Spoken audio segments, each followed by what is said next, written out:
hope.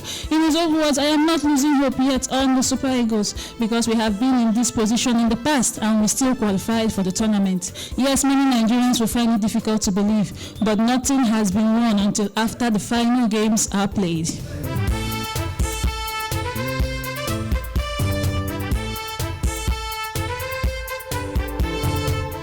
Now, of course, we also have to talk about the former head coach of the Nigerian Super Eagles squad, talking about Johan Bonfrey, aka Bonfrey Joe, has also expressed his disappointment in the match against Zimbabwe. Now, the ex-Super Eagles coach who took charge between 1995 to 1996 and again from 1999 to 2001 and led Nigeria to first place in the 1996 Olympic tournament with the end goal that after beating Argentina in a 3-2 match, and also second place runners-up in the 2000 AFCON against Cameroon. Now, Bonfrey said in an interview that even though he did not watch the match, in the past, if we did not beat Zimbabwe 3-0 or 4-0, the fans would throw stones at us. And with huge number of Super Eagles players in top European league, a 1-1 draw with Zimbabwe is unacceptable. I don't see how they can qualify for the World Cup if they do not win games.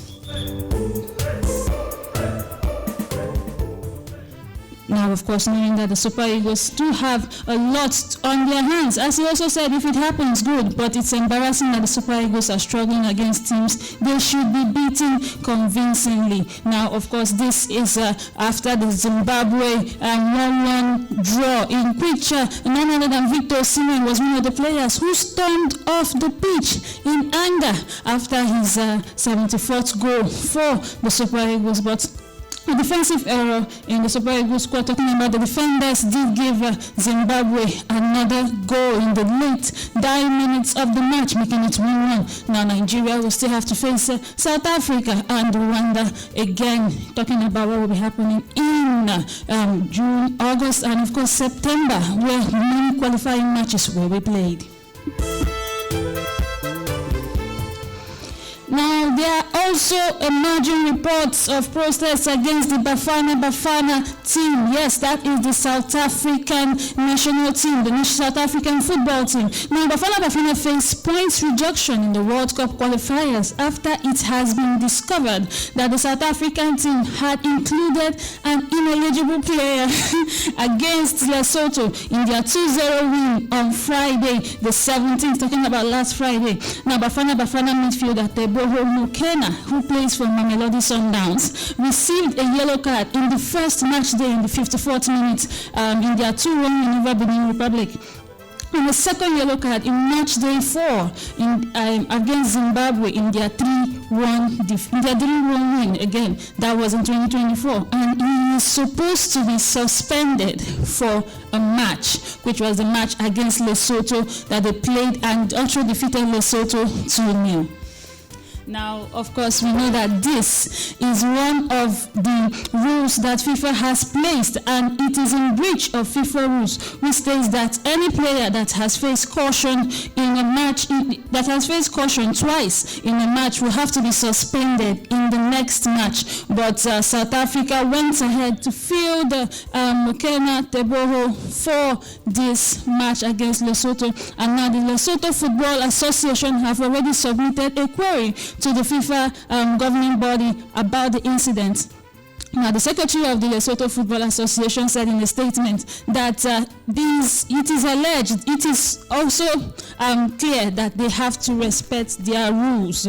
I don't want to tell you about that, he said. Now, FIFA is supposed to respect their rules and also give us our points. There is no hard feelings. We are hoping for them to respect their regulations and act appropriately. Now, this came from the Secretary General Mokoso Mohapi. Even though they don't caution South Africa, it will be okay. If they give us the points, so be it. Now, Nigeria is also one of the teams who are expecting the points reduction, and Jasmine is very, very happy about that, as if it's qualifying for the World Cup. But, of course, Nigerians are hoping that this will be a boost for the Super Eagles to do what is right this time. Now, of course, if South Africa do get their points reduced, as they are currently topping the group with 13 points. They are topping the group with 13 points, and of course, Rwanda is coming second with 8 points. Benin Republic are coming third with 8 points. Nigeria are currently fourth with 7 points from 6 games. Lesotho have 6 points and they are fifth on the log, and Zimbabwe have 4 points and at the bottom of the league. Now, if the points are reduced, South Africa will have 10 points and Lesotho will have 9 points. If they are awarded the points for that match, Rwanda will now be third. Nigeria will be fifth, while Benin Republic take fourth.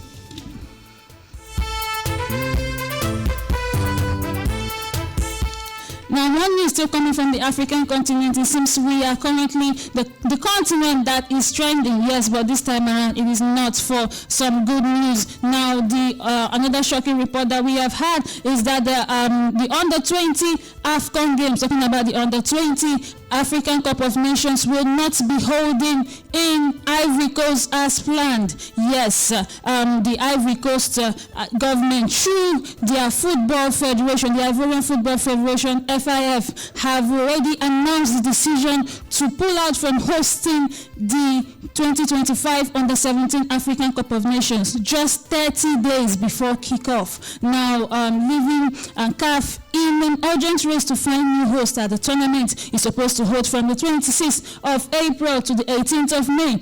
And of course, Ivory Coast did fail to qualify for this tournament, but because they were confirmed as hosts, they were included in the lineup and in the group stage. As of December 2024, it was confirmed in Marrakesh, Morocco, that Ivory Coast will be the host. But now, in a letter sent to CAF through the Secretary General of African Football, the FIF, that is the Ivorian Football Federation, confirmed it was an instruction and an order given by the government of Ivory Coast, not just a decision they had to take. Now, in their words in the letter, they said, in accordance with the instruction of the president of the FIF, also from President Yassine Idris Diallo, the president of the FIF, the president of Kokan Under-20, hereby inform you that by official letter, the government has notified the Ivorian Football Federation of its withdrawal of Cote d'Ivoire as the host country for the Under-20 African Cup of Nations. The president wishes to express his deep gratitude to everyone for their commitment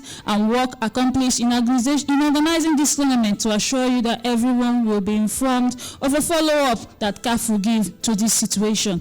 Right now, CAF are actually trying to know who will be the next host for a tournament that is supposed to happen less than a month away. Now, the Flying Eagles, talking about the Nigerian Under-20 team and other participating teams, are now in a state of uncertainty following this development. Now, Nigeria, who are 7-time champions and also record-winning champions, are supposed to face Egypt on the 30th of April. They're supposed to face Morocco, the Young Atlas Lions, on 3rd of April, and South Africa on the 6th. But now readjustment to travel plans and preparation plans are already undergoing, as they are still trying to know if the tournament will go on. Now, of course, with this, we also have to remind you that it is not just Nigeria having issues in the World Cup tournament. Argentina also defeated Brazil in their worst and heaviest defeat in the World Cup qualifying in South America, making it clear that they are also there for the World Cup for a second time. And with this, we come to the end of our broadcast today. We come to the end of this episode of Sports Drive, and a very, very big apologies for the late transmission today. It will never happen again. And of course, thank you so much for joining us. You can join us again tomorrow for more sports news updates. Bye for now.